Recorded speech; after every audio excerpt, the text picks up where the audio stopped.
In the beautiful land of Scotland, there was a brave soldier named Macbeth. He was strong, fearless, and respected by many. People admired him because he fought hard for his king and country. He was not just a soldier. He was also a nobleman, which meant he was an important person in the kingdom. His best friend Banquo was also a brave and loyal soldier. They fought together in many battles and always won. But neither of them knew that their lives were about to change forever. One day after a great battle, Macbeth and Banquo were returning home. The sun was setting and the sky was turning dark.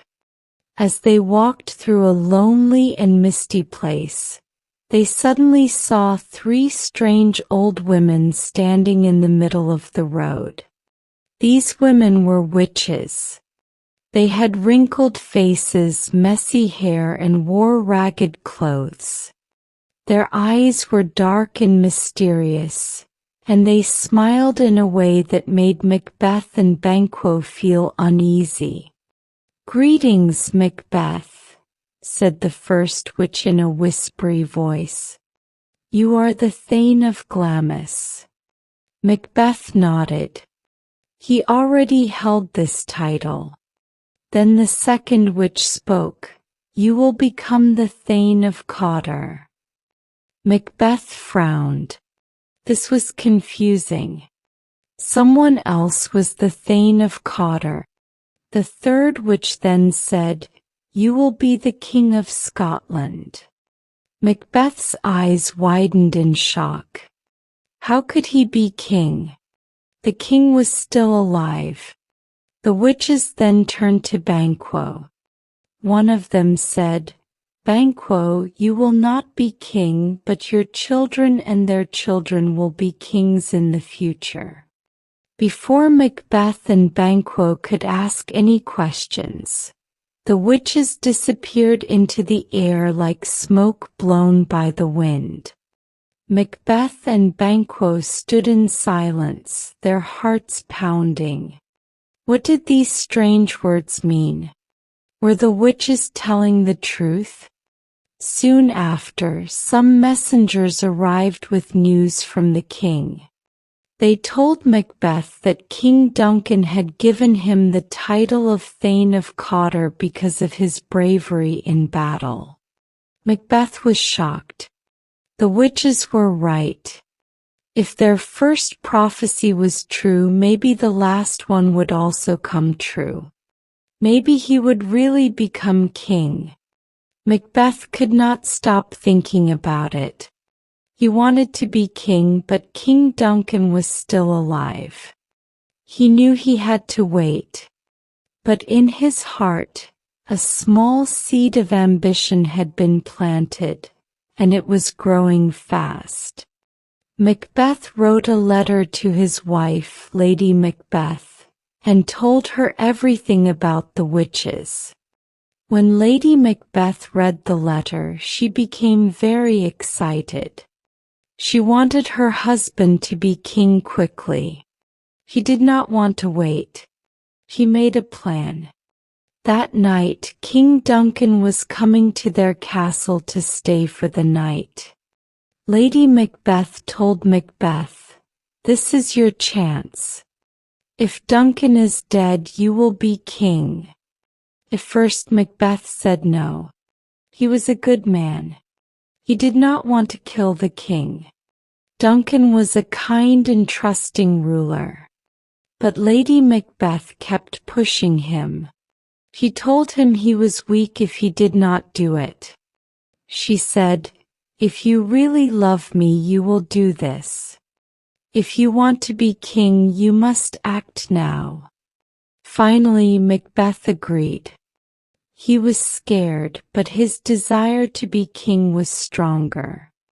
That night, when everyone was asleep, Macbeth took a dagger and quietly walked into King Duncan's room. The king was sleeping peacefully. Macbeth's hands were shaking, but he knew he could not stop now. He took a deep breath, closed his eyes, and killed the king. After the murder, Macbeth felt fear wash over him. His hands were covered in blood. He ran back to Lady Macbeth, his heart pounding. Lady Macbeth told him to be strong. She took the bloody daggers from him and placed them near the sleeping guards to make it look like they had killed the king. Then she told Macbeth to wash his hands and act normal. The next morning, everyone was shocked to find the king dead. Macbeth pretended to be sad. He even killed the guards to show his anger. Duncan's sons Malcolm and Denalban were terrified. They thought someone wanted to kill them too. So Malcolm ran away to England and Denalban ran to Ireland. Because they ran away, people suspected them of killing their father. Now Macbeth became the new king of Scotland. At first, Macbeth was happy to be king. But soon he started worrying. He remembered the witches had said that Banquo's children would be kings in the future. Macbeth did not want this to happen. He wanted his own children to be kings, not Banquo's. Macbeth made a new plan. He called 2 men and told them to kill Banquo and Banquo's son Flens. The men attacked Banquo and Flens when they were riding horses. They killed Banquo, but Flens escaped.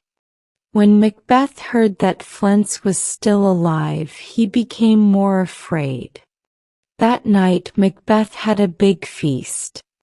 But during the feast he saw Banquo's ghost sitting in his chair. The ghost was staring at him with bloody eyes. Macbeth became pale and started shouting. The guests were scared and confused. Lady Macbeth tried to calm him down, but Macbeth was losing his mind. Macbeth went to see the witches again. He wanted to know what would happen next. The witches showed him 3 visions. 1. A warning. Beware of Macduff. 2. A strange message. No man born of a woman can kill you. 3. A promise. You will not be defeated until Burnham Wood moves to your castle. Macbeth felt safe. Every man is born from a woman and forests do not move. But just to be sure, he decided to kill Macduff and his family. Macduff ran away to England. But Macbeth's soldiers killed his wife and children. When Macduff heard this, he was very angry. He joined Malcolm, Duncan's son, and they made a big army to fight Macbeth.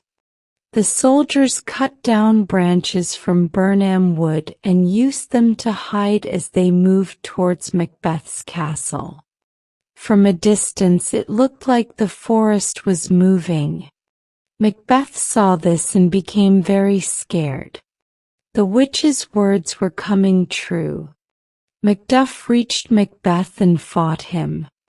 Macbeth laughed and said, "No man born of a woman can kill me."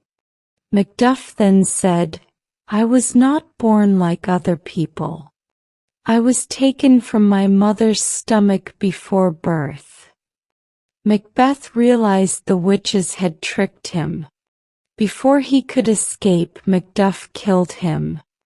Macduff took Macbeth's head to Malcolm. Malcolm became the new king of Scotland.